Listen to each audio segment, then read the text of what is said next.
Hey guys, today we're actually going to do a Divine Feminine reading, the focus of which will be healing sexual trauma. So if that's something that you feel like might be triggering for you, or if you feel at any point triggered, then please, don't continue to watch if that's how you're feeling. My intention is for this to be safe and comfortable for anyone who chooses to watch this, but you know best what you need for your own self. So follow your inner guidance. So what I do in these Divine Feminine readings, I'm using the Divine Feminine Oracle by Megan Watterson. The illustrations are by Elizabeth Cheever Gesseman. And I'm going to, I've already picked 3 cards randomly.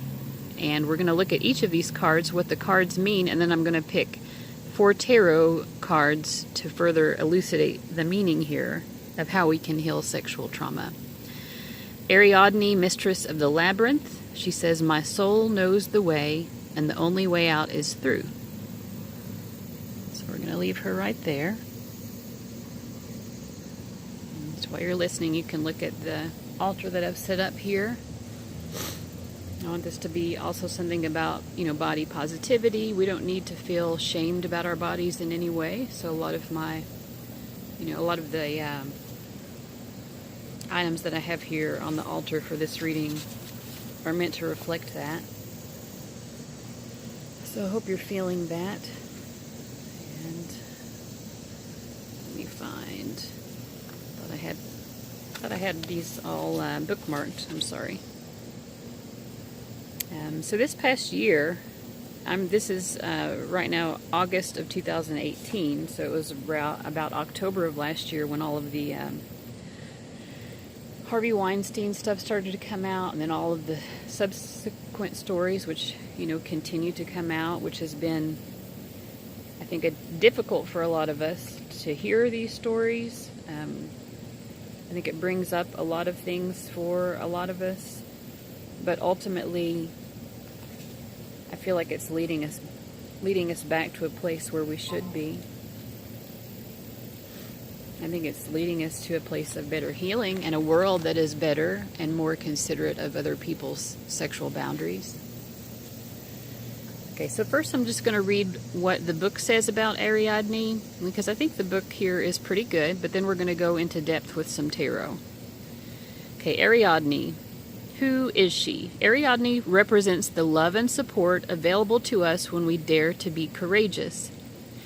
Ariadne is known as being both a Greek goddess and the human daughter of Minos, king of Crete.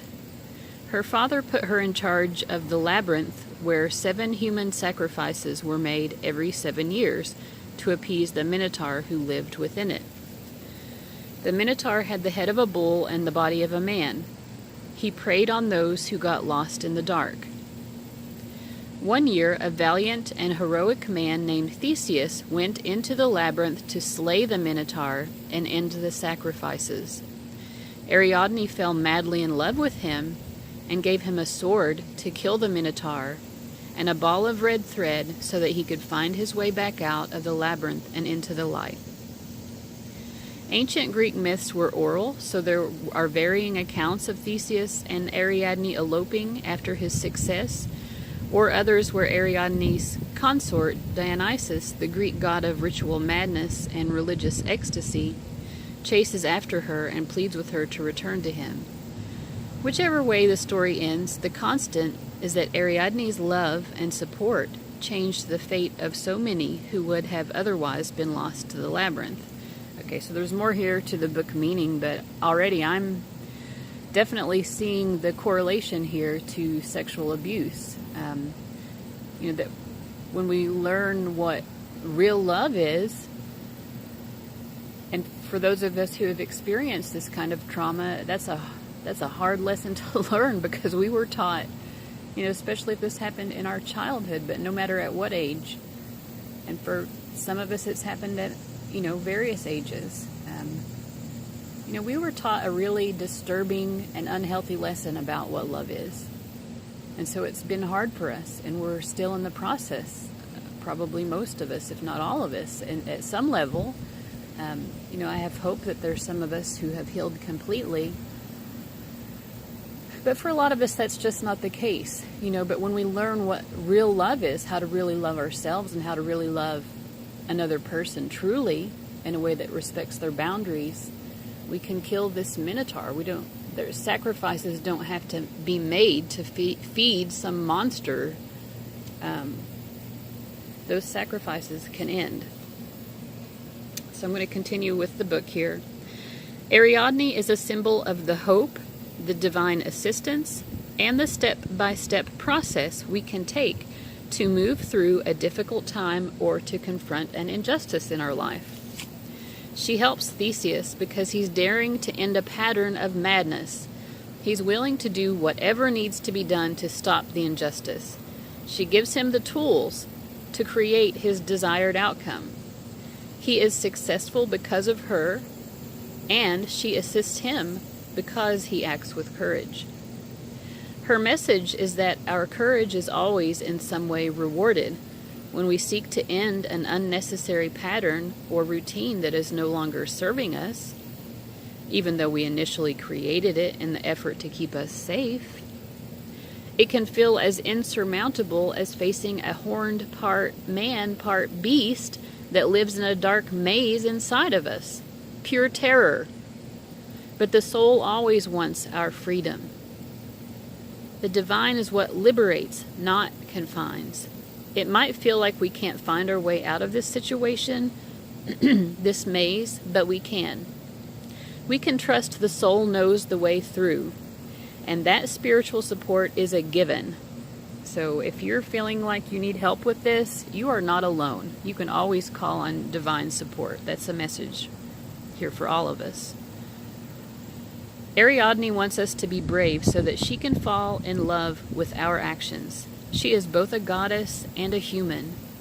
She gets our fear, but she also knows just how much power we hold as well. And the meditation for this card is, what allows me to feel supported while doing the inner work? So think about that for a moment. Who or what allows you to feel supported? And part of the message here is that we can always be divinely supported in this path to healing. I also want to point out, when I initially thought about doing this reading, I kind of wanted to address it even from a standpoint of, how can, I don't want to necessarily use the terms divine feminine and divine masculine, because that, in terms of gender, it kind of limits things for people listening to this. So I would just say the divine self and the divine partner, or the divine other. I wanted initially to approach this as how can we allow the divine other to support us in healing this trauma as well, because when we become involved in a divine partnership with someone, it does heal us on all levels, which can be scary also. But there is a message here. Ariadne fell in love with Theseus because Theseus wanted to slay the Minotaur, and she really appreciated that. See, I think it's, if you know that you were in like a true love situation, whether you're in separation or you're coming into union or you're already in union, or if you're just in a loving, supportive relationship and you know that's what it is, help give your partner the tools that they need. In this case, she gave him tools. She gave him a sword to kill the Minotaur and a ball of red thread so that he could find his way back out of the labyrinth and into the light. Because it's not just about healing you and your partner. If this is a divine self, divine other, twin flame kind of thing especially, but in any, real healing, loving relationship, you're both going to heal each other. Twin flames are a mirror to each other, so whatever experiences you've had, they've had those experiences too. It may not be exactly the same, but they have experienced it in a way that will mirror back to you what you need in order to be healed. So I'm going to look at the what the tarot holds here. I'm using 4 decks, and hopefully you can see these cards. I'm just going to do upright readings because that's easier. And adjust the camera. Okay, the first deck is the Cosmic Tarot. The second there is Tarot of the Cat People. The third is Zombie Tarot, and the fourth is the Steampunk Tarot. Okay, so the Queen of Pentacles is telling us to know our own worth, and in terms of partnership, if we want to think of it that way, we know our true worth, but we also need to find someone who knows their true worth and can mirror that back to us. We have the Queen of Pentacles and the King of Pentacles. This is all about valuing yourself so that you can allow someone else to value you, and vice versa. You value your partner and respect their boundaries and their needs. You know, if this is open to anyone, but I mean, if your divine other is male, yeah, women experience sexual trauma at a much higher rate than men, but it is a very different experience for men. I feel like it's hurtful and traumatizing in a different way. Not that it's worse, but it's different in that for men it's a lot. It's hard for women to come forward and to talk about these things. But because of the way that we're socialized, it actually is even harder for men. So we need to be mindful of that as well when we're trying to give our partner, if our partner is male. But regardless, we need to be mindful of their needs as well. And then 5 of Wands. Let's 5 of Wands. I chose to use the Zombie Tarot partly because we are confronting some dark shit here. You know, just to be blunt. So we have 2 people in the background, 2 zombies fighting over someone's limb. And then we have a guy in the foreground who's not a zombie, who's, you know, he's crawling away from this. So, you know, there are always going to continue to be people who are abusers and who are caught up in that chaos. And we may feel like they've taken a part of us that we can't get back.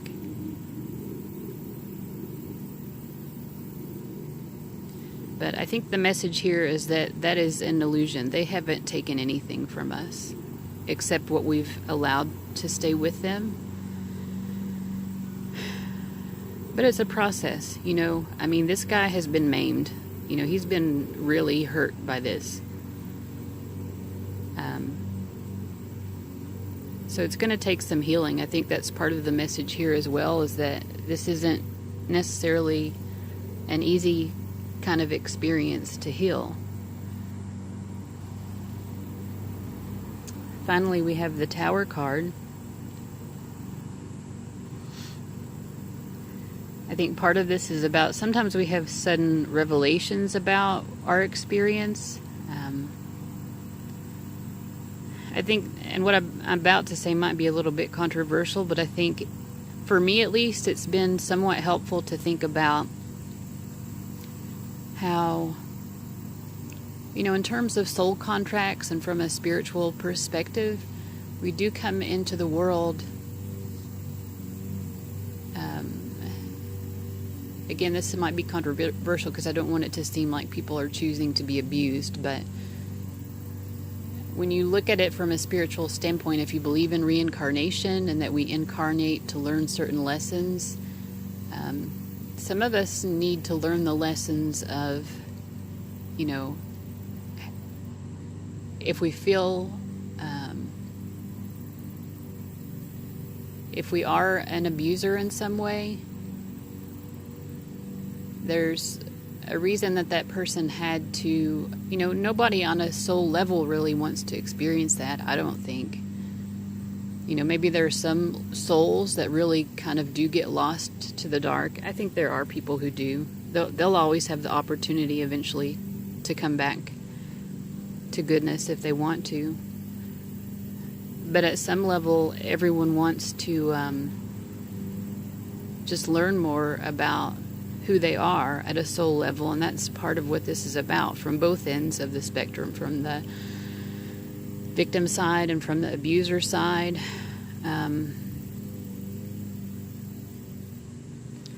So the tower indicates also that these were traumatic, life-changing experiences. And when I look at my own, I can see how, I don't know if anyone watching is familiar with Kundalini, but one of the ways that Kundalini, this reminds me of Kundalini energy awakening, one of the ways that it can be awakened is through sexual abuse. And unfortunately, some people may have their Kundalini awakened in that way. Because we do need our Kundalini to be awakened. It's, the source of our, chakra, energetic, or, it's the way that we become enlightened. But of course, this is not a very healthy way to achieve that enlightenment.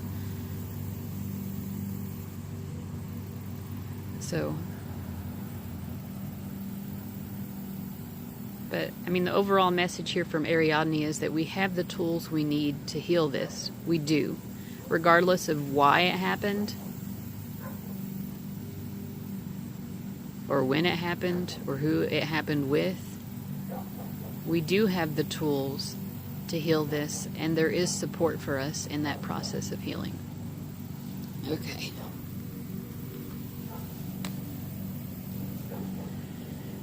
Okay, next, Morita of Cassia. Let's look at her. I am miraculous. My prayers create powerful channels of possibility.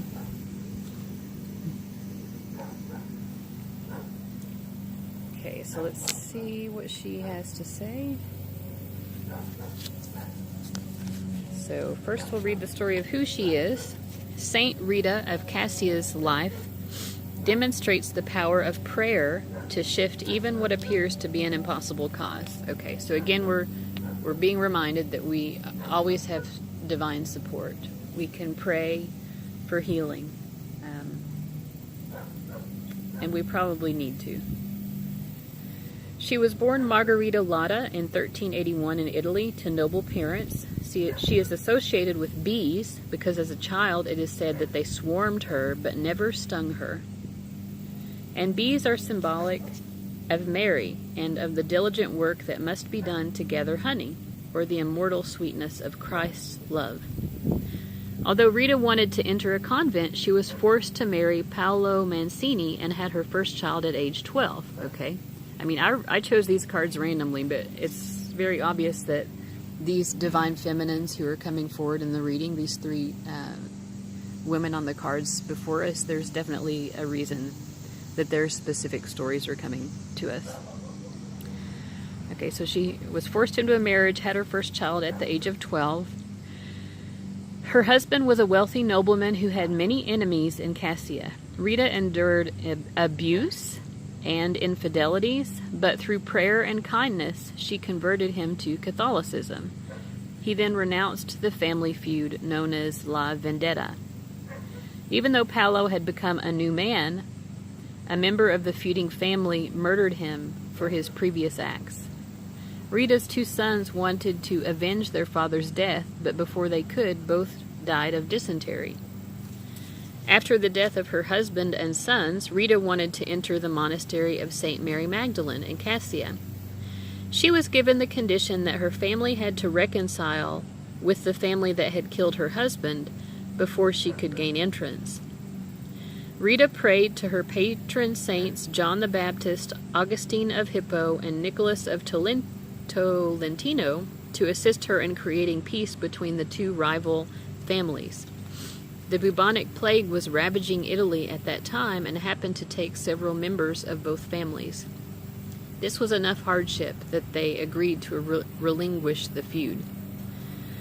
Rita entered the St. Mary Magdalene Monastery at the age of 36. Catholic legend says that she was transported into the monastery by her 3 patron saints via levitation. And legend also relates that while she was meditating on Christ at age 60, a ray of light pierced her between the eyes. The stigmata remained there until her death of tuberculosis in the monastery in 1457. Okay, so, one of the things I think that's coming forward here is about forgiveness. And again, none of this is meant to trigger anyone, because, a lot of us are not ready to forgive. And that's, and we don't have to be there. We don't ever have to be there. But she was, it seems like, through her forgiveness of her husband and her prayer, she was able to allow him to heal and become a better person. Again, I think for a lot of us, that's sort of a difficult message. Let me read the rest of the book here. Despite popular belief, Saint Rita isn't about suffering or martyrdom. Okay, point taken. Not in this context. Here she is about the miracles that happen when we choose to be steadfast about something or someone. This does not mean remaining in a situation that is harmful to us. It means knowing that we can believe anything is possible and that everyone is ultimately forgivable. Because forgiveness isn't about someone else, it's about freeing ourselves. We might have to draw fierce boundaries and possibly never see this person again, but we can pray from any distance that a light larger than our own transforms them, that a love that's greater than what we alone can hold and have for them might offer them a new life. Saint Rita is asking us foremost to never give up on what we want for ourselves. So don't compromise your own values. This is about more than just explicit abuse. I think a lot of us get into relationships or just interactions with people where we really compromise our own sexual boundaries in order to appease someone. So we need to stop doing that. We need to love ourselves better than that. She's also suggesting that the path to what we desire is in our belief that it is still possible. So believe that a pure kind of love in which you are truly respected and your boundaries are truly respected, and vice versa. You can do that for your partner. Believe that that is possible. Don't give up hope on that and settle for less. That is an important part of the message. Do not settle for less. Believe that it exists. That good, pure, respectful, sexual love exists. We might not know how or when things will align for us, but we can participate in a deep prayer, a bone trust, that at some point what we most desire will arrive. And the meditation here is, what do I believe is possible for my life? So, what do you believe is possible for your life in terms of, having a truly healthy, sexual experience in the world? Whatever that is for you. Some people just may not want to have sex at all. But what do you believe is possible? Okay, so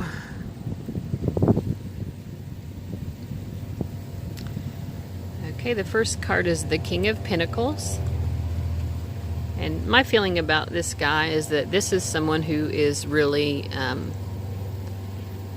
a source of comfort, like a rock.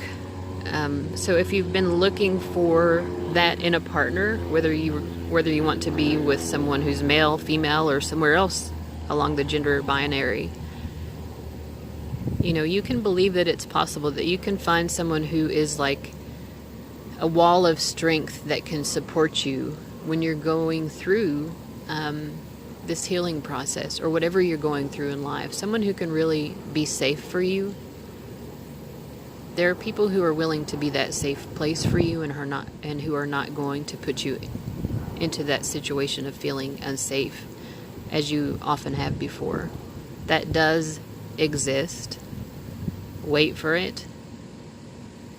Don't take less than what you deserve. Don't accept less than what you deserve. Okay, and then I'm thinking about with these cards, what do we have hope for? The Ten of Wands. I think also this is about partnership. It's about, and if you're someone who chooses not to be in a partnership, then there's more to the message here. But I do think part of this is about understanding that there is also someone who's willing to do that work with you, who's willing to work through it with you, even though it's hard for both of you. It's also telling you that you have the strength as an individual. You have the strength to support yourself through this process. And also you have the strength of, friends, counselors, loved ones, God, any source of divine support that you personally connect with. You can always pray and call for support.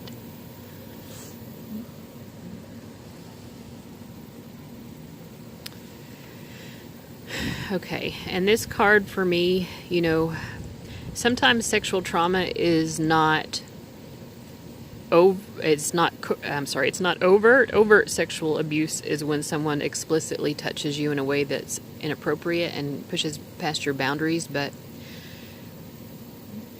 covert sexual abuse, I think I'm using those words the right way, is just, sometimes you just have a feeling of someone is just looking at you in a way that's sort of lecherous. Here you are just having, she's just trying to relax and read a fucking book. Let's see what her book is. Wit and Wisdom.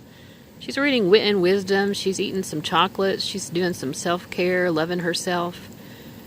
She's not trying to be sexual, but I think a lot of us, regardless of our gender, but especially women, we're so overly sexualized. It doesn't matter what the hell we're doing.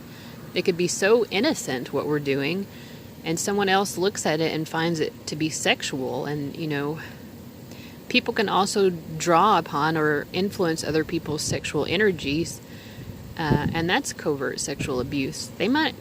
Some people may know that they're doing it. Some people may not be aware that that still causes harm to other people. But, we can have healthy boundaries in terms of that as well. We can do,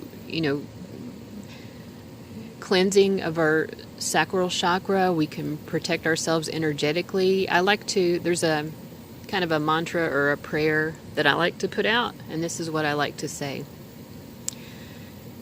Any harmful energy that is directed toward me shall not reach me, but will be reflected back to the person who sent it in the form of the love that they were seeking.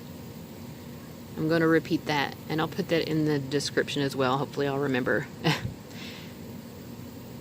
Any harmful energy that is directed toward me shall not reach me, but will be reflected back to the person who sent it in the form of love that they were seeking. Because we do sometimes seek love in really terrible ways. People just want to be loved. They haven't felt loved. And so the reaction to that sometimes is to be abusive or manipulative or to take advantage of people. Okay. And the Six of Wands, I always see this card as being about Kundalini energy. There's the phallic symbol, but also the kind of lightning energy. And, his wand, his Kundalini energy is going up into the air, and it's meeting with this woman's. And so again, we are reminded that, even energetically, we can influence or impact other people sexually. So we need to be mindful of that. But we also need to appreciate that even on an energetic level, it is possible. I mean, some of us have experienced some fifth dimensional love or even fifth dimensional sexual energy with another person, where you feel that person's sexual energy, but you know that it is, that your energy is intermingling in a way that is loving and supportive, and respectful of boundaries. And so that's nice to know, just to have hope that that does exist if you haven't experienced it. And you also see in the background there's this other guy with his Kundalini energy, this guy right here.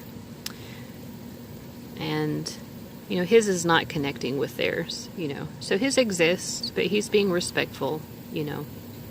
So we can have hope that that does exist, that people can respect each other's boundaries, even on an energetic level. Okay. So next we have Marguerite Perret. I'm sure I'm mispronouncing that. The mystic of divine love. Love is divine, and I am nothing except love. Okay. Let's see what she has to say to us. All right. Marguerite Perret is the essence of divine love and the truth that all we are is love. She was a French Beguine born in the mid-13th century. The Beguine movement was a spiritual revival among women in the late Middle Ages that emphasized an imitation of Christ's life. These Beguines, or holy women, lived together in semi-monastic communities. They were not nuns, they didn't take formal vows and could leave at any point, but they lived with shared spiritual intention. Marguerite wrote a spiritual masterpiece titled The Mirror of Simple Souls. It reveals the spiritual process she went through to be transformed by divine love. I am God, says love, for love is God, and God is love, and this soul is God by the condition of love. Sorry, there's some sirens in the background. So we'll send love to whatever that situation is. By 1306, the Bishop of Cambrai deemed her work heretical and condemned it to be burned in Perret's presence. Even so, it continued to circulate widely through the Middle Ages, and in some centers it was embraced as an almost canonical piece of theology. She was ordered to stop circulating her book and to recant her ideas of God as love, but she refused. Marguerite was arrested as a relapsed heretic and a free spirit, which included the belief that humans could achieve union with the divine. The Catholic Church conducted an unprecedented trial to decide her fate. Like Joan of Arc, much of her life is recorded because of the transcripts of her lengthy trial. She maintained her truth that the soul has no other will but God's, and that when the soul is united with God's love, this state of union causes the soul to transcend the contradictions of this world. She suggested that we can be transformed by divine love into love itself, which is not separate from God, and that ultimately no outside source is needed in this transformation. It's between the soul and God alone. Marguerite was burned at the stake in 1310. The Mirror of Simple Souls continued to gain in popularity, but was distributed as an anonymous text until 1946, when Romana Guarnieri identified Latin manuscripts of the Mirror in the Vatican. Marguerite's name returned to the text when it was published for the first time in 1965.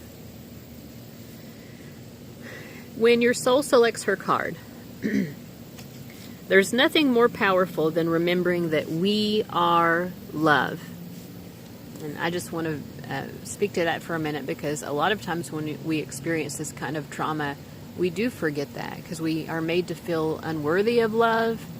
Sometimes we're made to feel that we're bad people, that there's something inherently wrong with us. So part of the message here is just to remember that you are love. Nobody can take that identity away from you.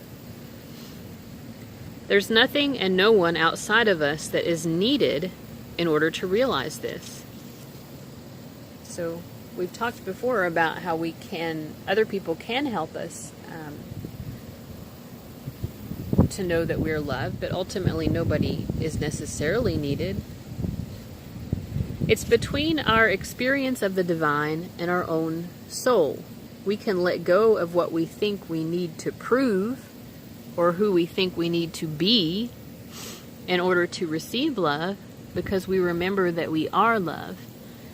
Then we can stand in that truth even through flames. Marguerite is a courageous truth teller, and the truth of her experience is that love alone can free us.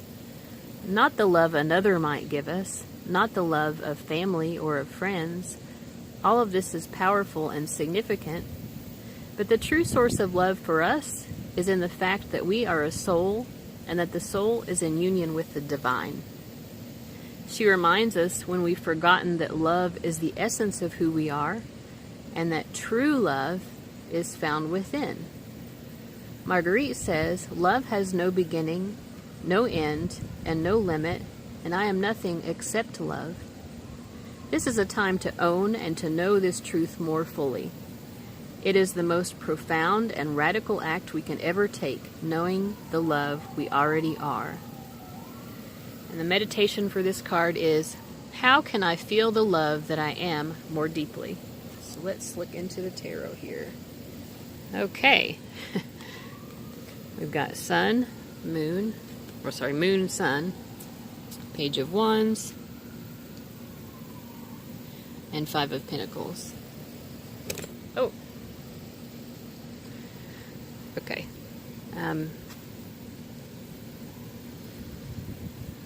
Okay, so the moon is about emotions. It's also about the unconscious, and it's actually about the soul. The sun is more about spirit, and I see the moon as being more about soul. A lot of times we think that the moon is more of a feminine energy and the sun is more of a masculine energy.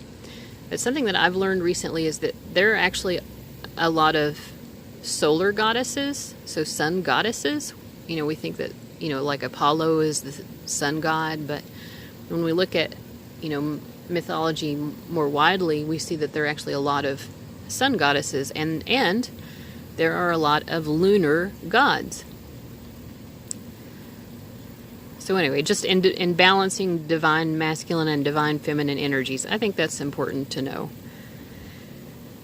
So the moon, what does the moon tell us about how we can love ourselves?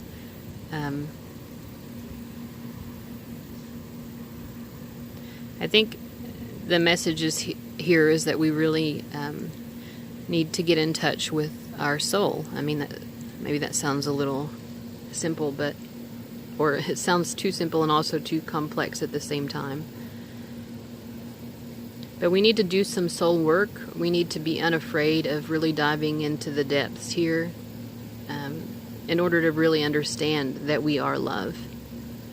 So there might be some fear that we have to go through in order to understand that we are love, that we are lovable, that we're worthy of love.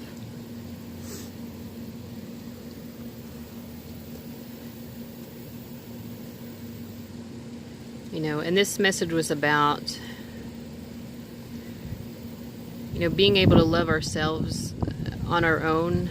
But, part of the message here is, and I'm not going to deny it, it is about how to allow partnership to help us towards understanding how lovable we are. That is part of the message here. My tripod keeps trying to fall over. Yep.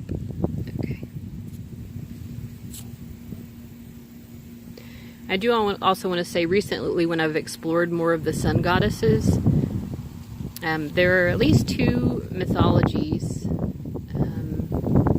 I can't remember their names, I'm sorry. 2 myths of sun goddesses where, because they were either, one of them was, I think, physically attacked and the other sexually attacked, which is also a form of violence, of course, by their brothers. And these sun goddesses hid themselves away because of that.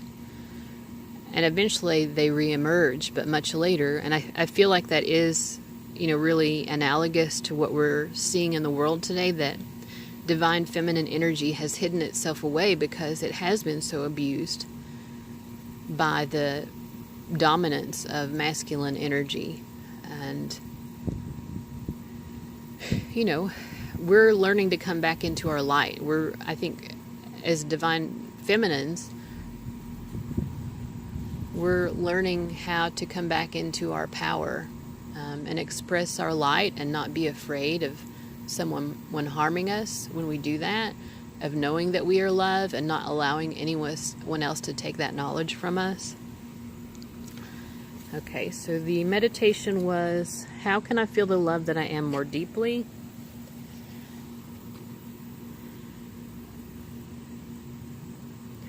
I think part of the message here is to understand, how vulnerable these experiences have made us to feel. And I think we really need to love that part of us that has made us believe that this somehow makes us a bad person. That because we've been treated unkindly, that maybe we're almost destined to become that ourselves. That we've been treated so unkindly, and so part of us believes that we're that badness that happened to us. We've taken on that shadow and almost let it become our identity. And it's not our identity. Our identity is love. That's all that we are. And when we can continue to remind ourselves of that and know that, then we can feel safe and confident also in knowing that we're not ever going to harm another person in the way that we've been harmed. And that's a normal fear to have. Just because you have that fear doesn't mean that you're going to act on it. It doesn't mean that that's who you are. It's a fear. A fear of being something horrible doesn't mean that you are that.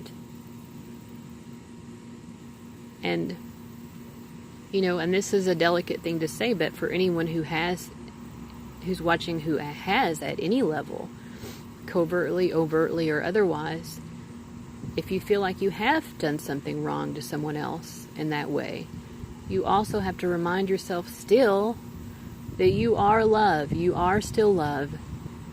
You have to forgive yourself and make your amends in whatever way you need to make them. But don't over-identify with your shadow self and think that that's who you are. Okay. I hope everyone's feeling okay watching this, because this is, I feel like it's good. I do. I hope that people do as well who are watching. And finally we have the 5 of Pentacles. How can we know that we are love when it comes to this kind of trauma? We can know that because we know that we are a source of healing for other people as well. That's simply stated, that's the message of the card. And we also are a source of healing for ourselves and for our inner child, that part of us, for those of us who were hurt in childhood, which is a lot of us. Maybe at some level, all of us, We know that we're love because we can see the ways in which we have been loving to other people, and we have made them feel safe, and we've helped them in some way or other. It might be just as simple as acknowledging, I understand why this person is behaving this way, because they've had bad experiences, and I love them. It could be something as simple as that, or it could be something as profound as, taking someone into your home when they're in an abusive marriage or something. It could be many things, but we know that we're love because we know, we have seen and known the love that we have given to other people who needed it, who were going through these issues themselves. Okay, so I just want to pull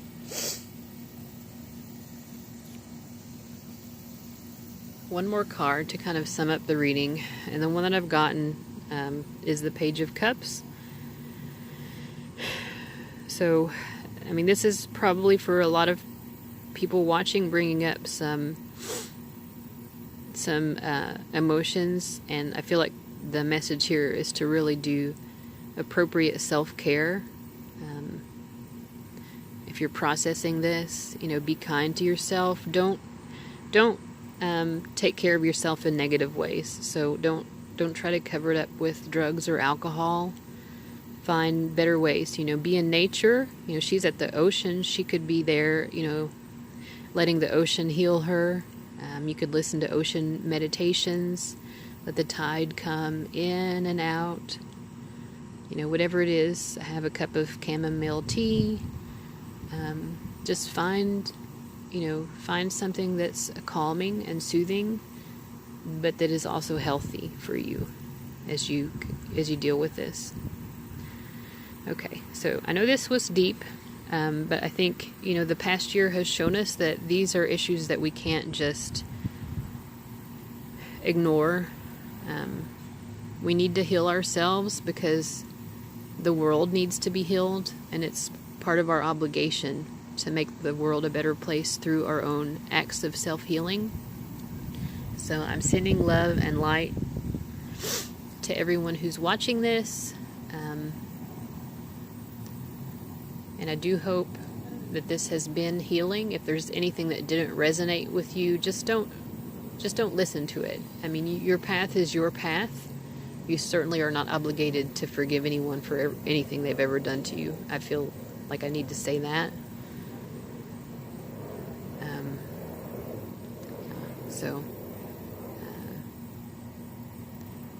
So continue to have a wonderful journey of self-healing, and be blessed. Thank you.